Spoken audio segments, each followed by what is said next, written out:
नमस्कार, सी न्यूज भारत में आपका एक बार फिर से स्वागत है। राजस्थान बुलेटिन में शुरुआत होगी हनुमानगढ़ से, जहां पुश्तैनी संपत्ति को लेकर एक परिवार में गंभीर विवाद उत्पन्न हो गया है। और साथ ही बात करेंगे जोधपुर की, जहां के पानी की समस्या से परेशान लोगों ने जलदाय विभाग के कार्यालय पर जमकर प्रदर्शन किया। इन तमाम खबरों पर करेंगे विस्तार से चर्चा।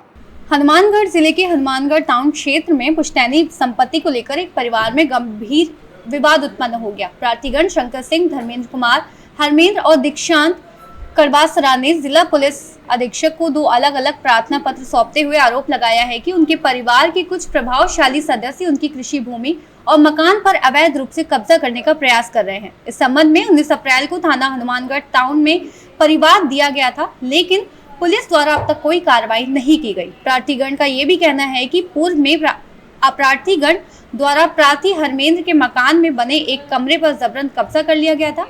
30 जनवरी को इस घटना की रिपोर्ट पुलिस को दी गई थी और मौके पर पुलिस द्वारा फोटो वीडियो भी लिए गए, लेकिन उसके बावजूद मुकदमा दर्ज नहीं किया गया। एक अन्य प्रार्थना पत्र में प्रार्थी ने आरोप लगाया कि उसकी माता के देहांत के दौरान अनुपस्थिति का लाभ उठाकर भाभी सविता, भतीजी अमित और भतीजी प्रियंका ने प्रार्थी के मकान की दीवार तोड़ दी, संपत्ति को क्षति पहुंचाई और पानी की मोटर व अन्य सामान चुरा लिया। आरोप ये भी है कि उन्होंने मकान के कमरे के बीच में दीवार निकालकर अवैध कब्जे की मंशा जाहिर की।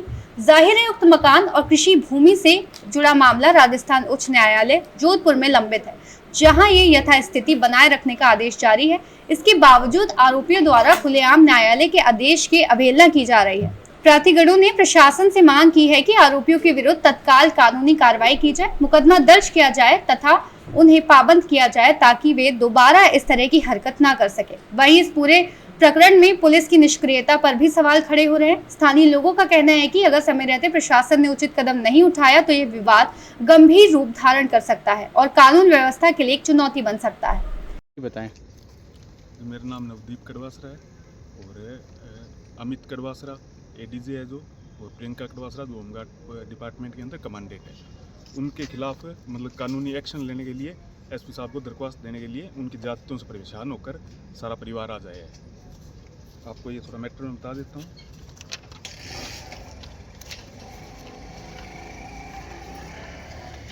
हमारा एक पेरेंटल प्रॉपर्टी से संबंधित एक विवाद है जो हाई कोर्ट के अंदर चल रहा है और मौके की उसके अंदर माननीय उच्च न्यायालय की स्टे है जो अभी तक प्रभावी रूप है इसका। ये चाचा जी है, इनके कमरे के अंदर घुस के, उनके मतलब चिपता मकान है अमित कड़वासरा के, कमरे की दीवार तोड़ के अंदर घुसकर दीवार निकाल दी बीच में और कब्जा कर लिया।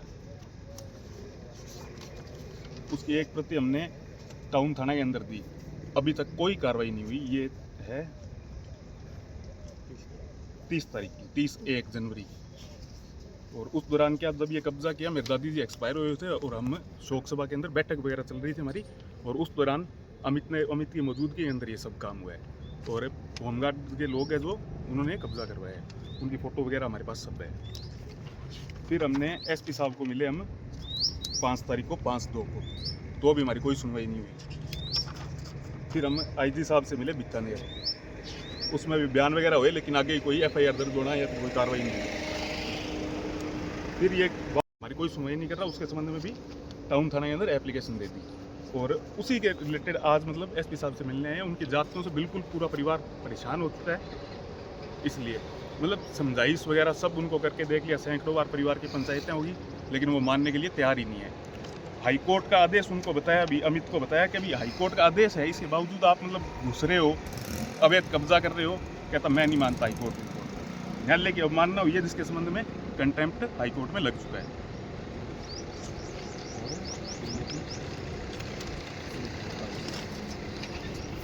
एक उन्होंने मेरे ताऊजी से जो एक्सपायर होने के बाद के अंदर ये फर्जी सदस्य प्रमाण पत्र पेश किया, मतलब इसके अंदर 4 नाम लिए, सविता, अमित, रेखा, प्रियंका, जबकि मेरे दादी जी जीवित थे और वो मतलब इसके अंदर वारिस थे, लेकिन उनको नहीं माना और ये फर्जी तैयार करवाया, एफिडेविट वगैरह सब, और अपने नाम इंतकाल दर्ज करवा ली। ये जमाबंदी इसके अंदर इंतकाल दर्ज करवा ली।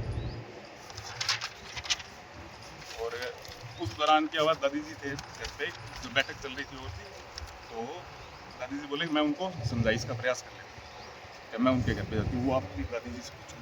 तो इन्होंने मतलब ये घर पे गए उनके, तो उसने कमांडेंट ने हाथ पकड़ के इनको घर से बाहर निकाल दिया। मतलब पूरा परिवार है जो उनसे उनकी जातों से बिल्कुल परेशान हो चुका है जी अब। और इस संबंध में हमें एसपी साहब से मिलने आए हैं। ये बोलते हैं कि हम हमारे पद है, हमारा ये है, हम जो मन करेगा हमारा हम वो करेंगे, कोई नहीं रोक सकता। और ये हकीकत है।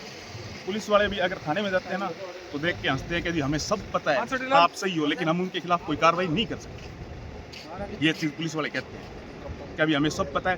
जब ये 30 तारीख को जब परिवार दिया, मौका मुआयना हुआ बाकायदा, पुलिस आई, वहाँ पे फोटोग्राफी वीडियोग्राफी सब हुई। और इस चीज़ को मतलब स्टे और सब प्रति उनके साथ संलग्न है जो एप्लीकेशन हमने दी थी, लेकिन इसके बावजूद कोई कार्रवाई नहीं हो रही। सब जानते सब है। एसपी साहब से पहले मिले तो बोले आप मतलब एक पढ़ा लिखा सुलझा हुआ परिवार है, आप बैठे सुलझा लो। यदि हमारी तो किसी की मानता नहीं है, सारा परिवार है जो ये आपके सामने है, सारे उसके रियल अमित के जो चाचा है, चाची है, ताया है, ताई, ये सब रियल है और नहीं मान रहे किसी तरीके से, इसलिए अब हम मतलब पीड़ित हैं पूरे, तो आए हैं एसपी साहब से। ठीक। हनुमानगढ़ से सी न्यूज संवाददाता लखविंदर की रिपोर्ट। जोधपुर के संग्रिया फाटक क्षेत्र में पेयजल आपूर्ति की समस्या से परेशान लोगों ने मंगलवार को जलदाय विभाग के कार्यालय में जमकर प्रदर्शन किया। बता दें, सुंदर विहार, मैन चौराहा, राधा कृष्ण विहार, रामदेव कॉलोनी सहित कई कॉलोनियों में पिछले कई दिनों से पानी की सप्लाई नहीं हो रही। स्थिति ये है कि लोगों को पीने का पानी टैंकरों से मंगवाना पड़ रहा है, जिसके लिए 1000 से 1500 रुपए तक खर्च करने पड़ रहे हैं। जलदाय विभाग के अधीक्षक अभियंता राजेंद्र मेहता ने बताया कि गर्मी में पानी की मांग बढ़ने और इन कॉलोनियों के टेल एंड पर होने के कारण पानी का प्रेशर कम है। उन्होंने कहा कि समस्या के समाधान के प्रयास किया जा रहा है। वहीं क्षेत्र की महिलाओं ने संग्रिया चौराहे पर एकत्र होकर विरोध प्रदर्शन किया था। आक्रोशित महिलाओं ने सड़क जाम कर दी थी, जिससे बाईपास पर करीब 1.5 किलोमीटर लंबा जाम लग गया। पुलिस को 1.5 घंटे की मशक्कत के बाद रास्ता खुलवाना पड़ा। आपकी मेरी मोटी शिकायत है, 1.5 महीना से पानी नहीं आ रहा है। कहाँ नहीं आ रहा है? गणेश नगर, हंगरिया फाटा और कोई कॉलोनी? पूरी कॉलोनी में नहीं आ रहा है। मैं किन्हीं कॉलोनी में पानी नहीं आवे सा, और 1000 रुपया टैंकर देवा और बिल भरा, और फिर भी माने पानी नहीं है। जुको पे फोगटरा कनेक्शन है, धापने पानी पीवे, मोटी मोटी मोटर लगाई देवे, मोटर ले जाओ मान घरू। कौन सी कॉलोनी में नहीं आ रहा है? हंगरिया फाटा, प्रेम नगर, और कोई कॉलोनी? शंकर नगर, हिम्मत नगर, पूरी समस्या आई जाएंगी। जोधपुर से सी न्यूज संवाददाता भूमाराम गुदारा की रिपोर्ट। फिलहाल के लिए इस खास बुलेटिन में बस इतना ही। देश दुनिया की तमाम बड़ी खबरों को जानने के लिए जुड़े रहिए सी न्यूज भारत के साथ। हर खबर आपके साथ, आपके हाथ।